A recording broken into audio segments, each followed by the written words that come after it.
A União das Casas Espíritas da Zona Norte apresenta O Espiritismo está no ar. Um programa que anuncia, esclarece e consola.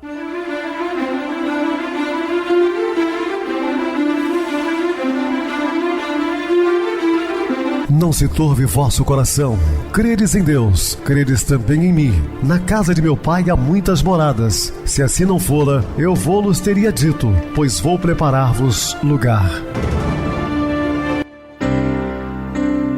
O Espiritismo está no ar. Sintonize esta frequência. Pare, pense na vida, faça perguntas. Uma ótima noite para você, muito obrigado pelo carinho, pela sintonia. Rádio Clube FM, sua voz é a nossa voz. Estamos no ar de segunda a sexta, desde 2014 pela emissora, depois também pelo YouTube. O canal é Viver _ Melhor. Se inscreva, deixa seu like e sua opinião, sempre importante para nós. Ou acesse o YouTube, digite o Espiritismo está no ar, lá encontrarão vários programas, inclusive o do dia. Mando um abraço à minha querida Maria Gomes, é um ouvinte assídua do nosso programa, sempre mandando no privado ali as suas mensagens de agradecimentos com relação ao nosso querido programa. Mando também abraço para Campona, também a nossa querida Maria do Rosário Silveira, a Alessandra Ribeiro, são ouvintes assim assíduos do nosso programa através do YouTube. Muito obrigado pelo carinho, pela sintonia. Recebo carinhosamente meu querido amigo espiritista, trabalhador da Casa Espírita Maria de Nazaré, Adilson Reis. Uma boa noite, seja muito bem-vindo. Boa noite, Pedrosa, boa noite a você, ouvinte da Rádio Clube FM, mais uma vez juntos, graças a Deus, no programa O Espiritismo está no ar. Vamos estudar e aprender juntos, que Jesus nos abençoe. Vamos estudar sobre o preço da fé. Dúvidas? Entre em contato conosco, ligando para a Clube FM, que é 0 operadora 32 3211 5697. Quer falar comigo? Utilize a TIM 988012675, o WhatsApp 9844949, novamente 59. O e-mail, o espiritismo está no ar, @hotmail.com. Interajam conosco, façam perguntas, tirem dúvidas. Podem dar sugestões ao programa, estamos à disposição dos ouvintes. Vamos agora para aquele momento muito especial que é o nosso momento de oração. Sintonize esta frequência. O Espiritismo está no ar. Momento de oração. Perguntas, muitas vezes, pela presença dos espíritos guardiães, quando tudo indica que forças contrárias às tuas noções de segurança e conforto comparecem terríveis nos caminhos terrestres. Desastres, provações, enfermidades e flagelos inesperados arrancam-te indagações aflitivas, onde os amigos desencarnados que protegem as criaturas. Quando vejas alguém submetido aos mais duros entraves, não suponhas que esse alguém permaneça no esquecimento por parte dos benfeitores espirituais que lhe seguem a marcha, porque onde existem almas sinceras à procura do bem, o sofrimento é sempre o remédio justo da vida, para que, junto delas, não suceda o pior. Estamos apresentando O Espiritismo está no ar. Bem, meus amados irmãos, estamos de volta com o assunto da noite, falando o preço da fé. Disse Jesus aos seus discípulos diante de todo o povo que eu escutava. Realmente Jesus não andava só, né? Mesmo com os discípulos, sempre multidões caloradas em torno dele. E ele diz: precutai-vos dos escribas a exibir e passear por longas túnicas, que gostam de ser saudados nas praças públicas, que ocupam os primeiros lugares nas sinagogas e os primeiros lugares nos festins. A pretexto de extensas preces, devoram as casas das viúvas. Esses receberão condenação mais rigorosa. Lucas 20, 45 a 47. Jesus era taxativo, ele era muito duro com esses hipócritas, quando ele cita as sinagogas, templo sagrado do judaísmo, e os fariseus, que é uma facção ali do judaísmo, judeus orgulhosos, andavam com as suas túnicas brilhantes nas praças e gostavam de ser saudados pelas pessoas mais simples, ocupavam sempre os primeiros lugares nas sinagogas e também estavam sempre em primeiros lugares nos festins. de humildade nada restava, e ainda espoliavam as viúvas, os pobres, os necessitados, com preces longas, né? Sem sair do coração. Então Jesus batia muito neles no sentido de chamá-los à atenção, e por isso eles viraram inimigos declarados do Cristo e tentavam de todas as maneiras condená-lo à morte. E Jesus vem nos ensinar a orar. Mas tu, quando orares, entra no teu aposento e, fechando a porta, ora teu Pai que está em oculto, e teu Pai que vê secretamente te recompensará. Então é que Jesus nos instrui a orar em silêncio. A oração não há necessidade de palavras. Eu sempre gosto de afirmar isso aqui. Se assim fosse, o mundo estaria privado de orar a Deus. Então não são gritos, nada. É você se trancar no seu íntimo, em qualquer lugar que se encontrar, e eleva o pensamento a Deus. E orando não useis de vãs repetições como os gentios. Por que gentios? Pessoas não religiosas da época do Cristo eram chamados de gentios, e Paulo de Tarso foi o apóstolo das gentilidades, daqueles povos oriundos do paganismo. Então não são repetições, não é por muito falar que sereis ouvidos. Não vos assemelheis, pois a eles, porque vosso Pai sabe o que vos é necessário antes de vos pedirdes. Mateus capítulo 6, versículos 5 a 8. Então, meus queridos, ensina-nos Jesus que não é para orar em pé nas praças públicas, como muitos religiosos ficam aí, gritando em altas vozes. Nos templos religiosos, não foi isso que o Cristo ensinou. É muito simples, é só você pegar o Evangelho de Jesus e observar detalhadamente o que ele instrui.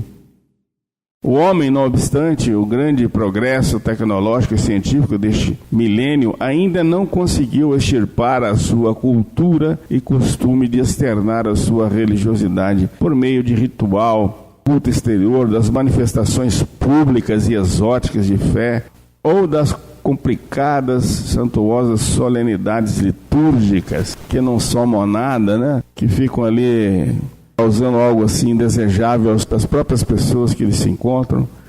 A par de tudo isso, ele se esmera em parecer aos olhos de seus semelhantes o mais fiel e devotado seguidor de sua crença, que orgulhosamente considera como a única detentora da verdade. Jesus, por mais de uma vez, proscreveu explicitamente esse hábito no Sermão da Montanha e recomendou: e quando orares, não sejas como os hipócritas. Veja só, ele já dizia assim claramente, como os hipócritas, que se comprazem orar em pé nas sinagogas, nas esquinas das ruas, para ser visto pelos homens. Em verdade vos digo que já receberam o seu galardão, receberam a recompensa do próprio homem, né? No mesmo Evangelho de Mateus, quando falava novamente para a multidão, insurgiu-se contra a hipocrisia dos fariseus, dos escribas, dos saduceus, numa advertência que ainda se aplica a uma considerável parcela da própria humanidade. Então falou Jesus à multidão e a seus discípulos, dizendo: na cadeira de Moisés estão assentados os escribas e fariseus. Observai, pois, e praticai tudo o que vos disserem, mas não procedais em conformidade com as suas obras, porque dizem e não praticam. Isso nós podemos atribuir aos dias de hoje, com muitos palestrantes espíritas, padres e pastores, que falam e não vivenciam. Isso eu estou incluindo todas as crenças religiosas. Não estou falando de A, B ou C, todas. Infelizmente existem pessoas no meio religioso que se preocupam em externar palavras belas, né? Sermões maravilhosos, mas não vivem nada do que dizem. É o que o Cristo está nos falando, da hipocrisia. Ouçam, mas não praticam, nem o que eles insinuam. Né? Pois atam fardos pesados e difíceis de suportar, e os põem nos ombros dos homens. Eles, porém, nem com o dedo querem movê-los, e fazem todas as obras a fim de serem vistos pelos próprios homens, pois trazem longos filactérios e alargam as franjas dos seus vestidos. Ou seja, aqueles que querem fazer caridade, né, aos olhos da sociedade, mostrando às pessoas, olha o quanto eu sou caridoso, olha quantas cestas básicas, quanto eu estou dando em dinheiro para essa creche, para essa instituição. Meus irmãos, a caridade não tem fronteiras e ela deve ser feita ocultamente, sem que os homens saibam. O mestre, no Pai Nosso, estabeleceu as normas básicas para que o homem tenha ao seu alcance as condições indispensáveis para que o seu intercâmbio com Deus se realize da maneira mais eficiente. A simplicidade é a característica mais marcante desta relação entre a criatura e o seu Criador. O ser humano, contudo, se encarregou de desvirtuá-la e de corrompê-la, submetendo-a a um verdadeiro cipoal de formalidades inúteis, além de fomentar e cultivar a condenável prática das longas e complicadas preces ou das vãs e enfadonhas repetições, numa demonstração irretorquível de sua atração pela cadeira de Moisés. Trata-se de expediente de incontestável mau gosto, comum até mesmo entre inúmeros companheiros da doutrina. Alguns, não obstante a boa intenção de que se acham possuídos, fazem-lhe tantos acréscimos e interpolações que descambam para o mais rematado grotesco.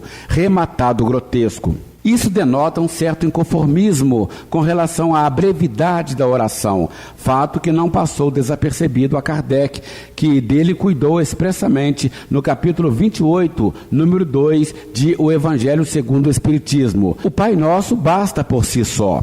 Cada frase ou cada palavra contém um significado que extrapola os limites de sua construção literária. Projetam-se para horizontes mais amplos e claros e revelam, sobretudo, aos que se dispõem a fazer da prece uma reflexão mais profunda e uma forma mais consciente de ligação com Deus, um sentimento eivado da mais doce e suave consolação e reconforto moral. A oração se encontra em apenas 2 evangelhos, no de Mateus, como parte integral do Sermão da Montanha, Mateus capítulo 6, versículos de 9 a 13, e no de Lucas, capítulo 11, versículos 2 a 4, em que é apresentado em circunstâncias um pouco diferentes. Alguns historiadores e estudiosos do cristianismo ressaltam que é provável que Jesus a tenha repetido em diversas ocasiões, porquanto era seu desejo que ela servisse de modelo e de padrão para todos os seus discípulos de todos os tempos. Aventam, em face disso, a possibilidade de a ter ensinado em outras oportunidades que não foram registradas pelos evangelistas, no que parece inteiramente irrelevante, pois em nada altera sua importância e superioridade diante das demais orações inventadas pelos homens. Em Mateus, ela é apresentada com o exemplo de prece que cobre todos os requisitos que o próprio Cristo havia estabelecido como essenciais a uma autêntica oração. Está precedida de uma série de informações a respeito da forma como não se deve rezar. Depois de advertir a todos que o ouviam naquela hora a respeito das manifestações públicas dos hipócritas que, ao fazerem suas orações, gostavam de chamar a atenção sobre si, de recomendar o recolhimento ao segredo do aposento e de condenar as vãs repetições de palavras, ele prescreveu como se deve rezar, dizendo: portanto, vós orais assim. Mateus capítulo 6, versículo 9.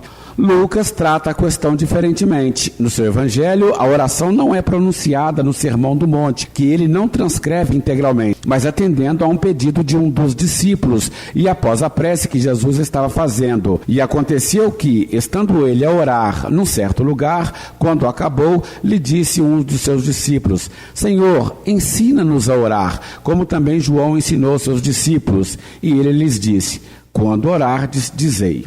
Lucas, capítulo 11, versículos 1 a 2. A forma como é apresentada é mais breve do que aquela que se encontra em Mateus, mas não há, quanto à sua essência, nenhuma alteração de maior significação. Nela, como de hábito, Jesus se dirige a Deus destacando a sua qualidade de Pai de todas as criaturas. Pai Nosso. Uma das características mais notáveis de sua pregação e de seu messiado foi a de modificar a ideia até então predominante entre todos os povos, até mesmo entre os judeus, do Deus antropoformo, criado e alimentado pela ignorância do homem. Deus era, sob qualquer forma ou visão com que se apresentasse, sinônimo de desamor, de violência, de irritabilidade, de preferências descabidas, de egoísmo, de vaidade, enfim, em dose superlativa, de todos os defeitos próprios do ser humano. Identificá-lo com a imagem de um pai implicava ou implica um exercício mental que se colocava ou se coloca muito distante da capacidade intelectiva da humanidade. Monteiro Lobato, no prefácio de Afinal, Quem Somos?, obra escrita por Pedro Granja, afirma com a ironia que lhe era peculiar que o Deus comum, antropomórfico, feito à imagem e semelhança do homem, é uma criação tão pobre que faz sorrir. Não há qualidade ou defeito humano que esse Deus não tenha. Vemo-lo odiento como um racista no feroz Jeová bíblico. Aparece sadista como um inquisidor dominicano no Deus de Felipe II e no Moloque dos cartagineses. Temo-lo como precursor dos maestros da tortura de Buchenwald. Essa concepção, lamentavelmente, ainda não desapareceu da cultura religiosa dos povos. Persiste o costume de se falar em povo eleito, em filho predileto de Deus, em castigo divino, em temor de Deus e, principalmente, em vontade de Deus, como sinônimo de capricho ou de interesses e objetivos nem sempre bem definidos. Ela deverá progressivamente e na medida em que se operar a evolução da humanidade, ceder lugar a uma outra que se encontre em melhor harmonia e sintonia com a doutrina de amor pregada e vivenciada pelo Cristo. Compete ao Espiritismo a árdua e inestimável tarefa de abrir as picadas, construir e solidificar os caminhos que conduzirão a tal resultado, principalmente em virtude de sua total e absoluta fidelidade aos princípios evangélicos, dos quais não poderá jamais se afastar, sob pena de deixar de ser espiritismo. Não há espiritismo distanciado, ausente do evangelho. Nele, Jesus não se cansa de demonstrar o amor de Deus para com todos os homens, dentro da relação pai e filho. A parábola do filho pródigo revela esse sentimento em toda a sua dimensão. O Pai é Deus, no seu infinito amor, sempre está à nossa espera e a sua justiça e misericórdia se mostram em toda a plenitude ao receber carinhosamente o filho arrependido e festejar o seu regresso ao lar. Também, de acordo com Lucas, essa relação está muito clara. E qual de entre vós que, se o filho lhe pedir pão, lhe dará uma pedra, ou também se lhe pedir peixe, lhe dará por peixe uma serpente? Pois se vós, sendo maus, sabeis dar boas dádivas aos vossos filhos, quanto mais dará o Pai Celestial, o Espírito Santo, àquele que lhe o pedirem. Lucas capítulo 11, versículos de 11 a 13. Em face disso, relembremos Emmanuel, que em sua singela e profunda sabedoria nos ensina, através da mediunidade de Francisco Cândido Xavier, que a mais elevada concepção de Deus que podemos abrigar no santuário do Espírito é aquela que Jesus apresentou em nolo revelando o Pai amoroso e justo, à espera dos nossos testemunhos de compreensão e amor.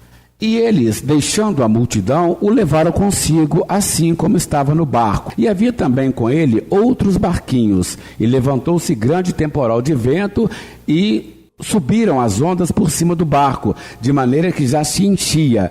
E ele achava na popa, dormindo sobre uma almofada. E despertaram-no, dizendo-lhe: Mestre, não se te dá que pereçamos? E ele, despertando, repreendeu o vento e disse ao mar: Cala-te, aquieta-te. E o vento se aquietou e houve grande bonança. Marcos capítulo 4, versículos de 36 a 39. Os evangelhos de Mateus capítulo 8, versículos 23 a 27, Marcos, capítulo 4, versículo 35 a 41, e Lucas, capítulo 8, versículos 22 a 25, narram de forma quase que idêntica um dos diversos acontecimentos excepcionais que marcaram a presença de Jesus entre nós, a tempestade que ele amainou no mar da Galileia. Esse caráter extraordinário foi o que, desde o início, despertou a maior atenção de todos para o fato relacionado lado entre os seus inúmeros milagres. Em torno dele, criou-se um misto de curiosidade, surpresa e mistério. A própria linguagem utilizada pelos evangelistas serviu para aumentar o seu aspecto misterioso e inusitado, principalmente no tocante à repreensão que Jesus fez aos ventos e à água. Então, levantando-se, repreendeu os ventos e o mar, e seguiu-se uma grande bonança. Mateus capítulo 8, versículo 26. E ele, despertando, repreendeu o vento e disse ao mar: cala-te, aquieta-te. E o vento se aquietou, e houve grande bonança. Marcos capítulo 4, versículo 39. E ele, levantando-se, repreendeu o vento e a fúria da água, e cessaram, e fez-se bonança. Lucas capítulo 8, versículo 24. À luz do Espiritismo, porém, o episódio nada contém de extraordinário, sobrenatural ou milagroso. Trata-se apenas e tão somente de um dos muitos fenômenos de efeitos físicos que ele realizou e que a doutrina dos Espíritos explica como a consequência de leis que a humanidade mal começa a desvendar e a conhecer. Na Revista Espírita de fevereiro de 1859, Edicel, Editora Cultural Espírita Limitada, São Paulo, volume de 1859, página 89, Kardec refere a fenômenos semelhantes, dizendo: é sobretudo necessário não perder de vista este princípio essencial, verdadeira chave da ciência espírita. O agente dos fenômenos vulgares é uma força física material que pode ser submetida às leis do cálculo, ao passo que nos fenômenos espíritas, esse agente é constantemente uma inteligência que tem vontade própria e que não se submete aos nossos caprichos. Mais tarde, em A Gênese, demonstrou total inviabilidade e desnecessidade dos milagres, mesmo quando atribuídos a Deus. Contudo, em face das coisas divinas, temos para critério do nosso juízo os atributos mesmos de Deus. Ao poder soberano, reúne ele a soberana sabedoria, donde se deve concluir que não faz coisa alguma inútil. Por que então faria milagres? Para testar o seu poder, dizem, mas o poder de Deus não se manifesta de maneira muito mais imponente pelo grandioso conjunto das obras da criação, pela sábia previdência que essa criação revela, e sim nas partes mais gigantescas, nas mais mínimas, e pela harmonia das leis que regem o mecanismo do universo, do que por algumas pequeninas e pueris derrogações que todos prestimamos sabemos imitar. Não obstante, até aqueles que conviviam mais de perto com Jesus se mostraram assombrados em face do acontecido e sentiram um grande temor e diziam uns aos outros: mas quem é este que até o vento e o mar lhe obedecem? Marcos capítulo 4, versículo 41. Bem, Adilson, também bem explicado. Vamos agora para o intervalo musical, a seguir a nossa oração final. Radical Diferença.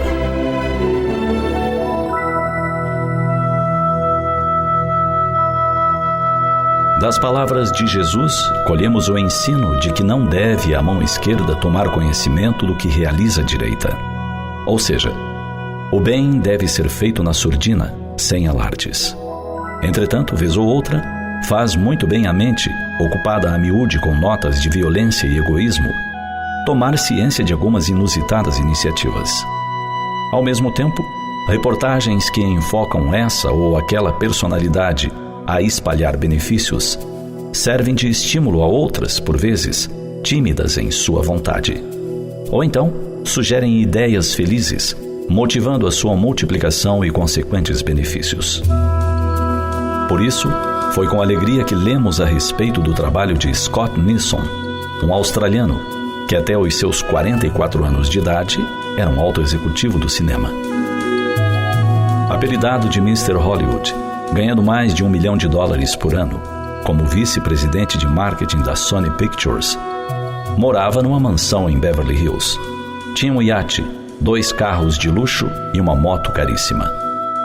Movimentando-se entre festas elegantes com artistas de sucesso e namoradas estonteantes, sentia-se insatisfeito.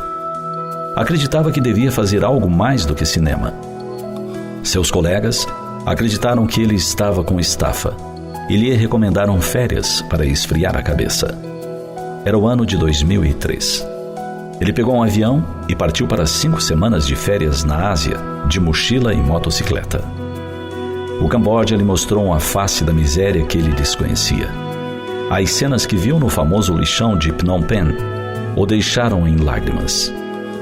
Centenas de catadores, entre eles muitas crianças, reviravam as pilhas tóxicas na esperança de encontrarem material reciclável que lhes pudesse render o mínimo para comer. Foi o suficiente para alterar todo o seu plano de vida. Ele se deu conta de que tinha tanto e as crianças tinham tão pouco. Mudou-se para a capital do Camboja e criou uma instituição. Hoje, são mais de 400 crianças que recebem moradia, alimentação, roupas, assistência médica, educação e treinamento vocacional. Quando ele chega, as crianças correm alegremente ao seu encontro, pulam em suas costas e gritam: "Quero colo, Scott." E o homem de 1,80 m de altura, olhos azuis, chinelos, sorri e comenta: "Já viu tanta alegria num lugar só?" Várias vezes ao ano, ele retorna a Los Angeles para levantar fundos de que precisa para manter sua instituição. Após anos trabalhando no Camboja, Nilson admite que mal começou e afirma: "Essa é a obra da minha vida. Estou comprometido com essas crianças." Scott Nilson, de executivo a um homem que salva e muda vidas. Um exemplo de coragem. Coragem de abandonar o conforto, os prazeres mundanos, para servir aos seus irmãos, com alegria e desprendimento. Mais um homem de bem sobre a terra. Um homem que fez e faz a diferença para centenas de vidas.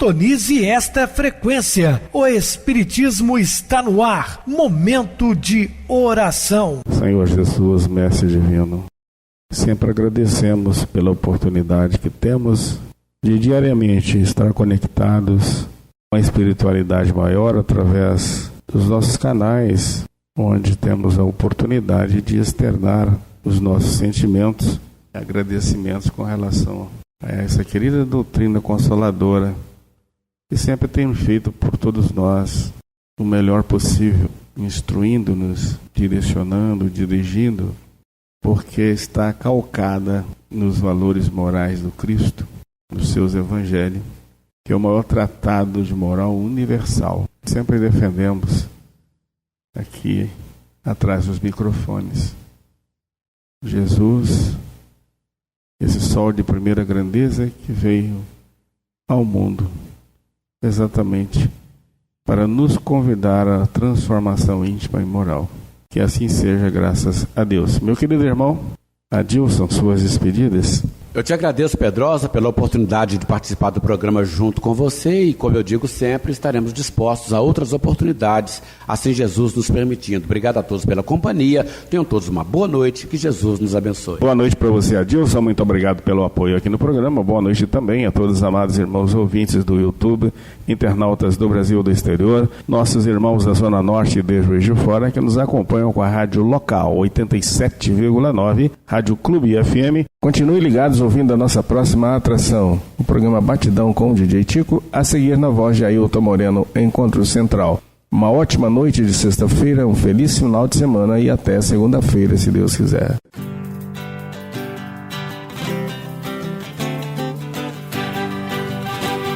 A União das Casas Espíritas da Zona Norte apresentou O Espiritismo está no ar, anunciando o Evangelho de Jesus, esclarecendo sua mensagem, consolando corações.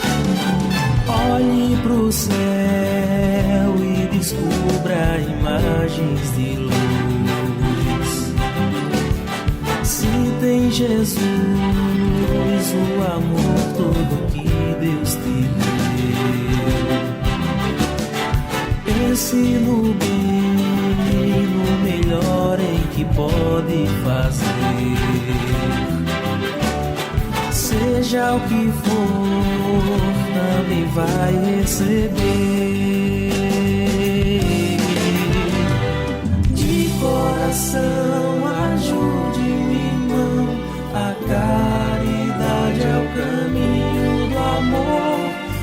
faça ainda que possa sofrer, pois bênçãos de Deus há de ter.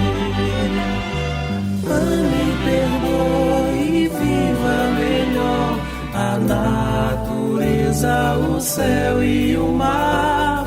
Veja o encanto que a vida nos dá, a chance eterna que temos para amar, para amar. Olhe pro céu e descubra imagens e luz. Sinta em Jesus o amor todo que Deus te deu. Pense no bem, no melhor em que pode fazer. Seja o que for, também vai receber. De coração ajude o irmão, a caridade é o caminho do amor. Faça ainda que possa sofrer, pois bênçãos de Deus há de ter. Ame, perdoe e viva melhor a natureza, o céu e o mar. Veja o encanto que a vida nos dá, a chance eterna que temos para amar.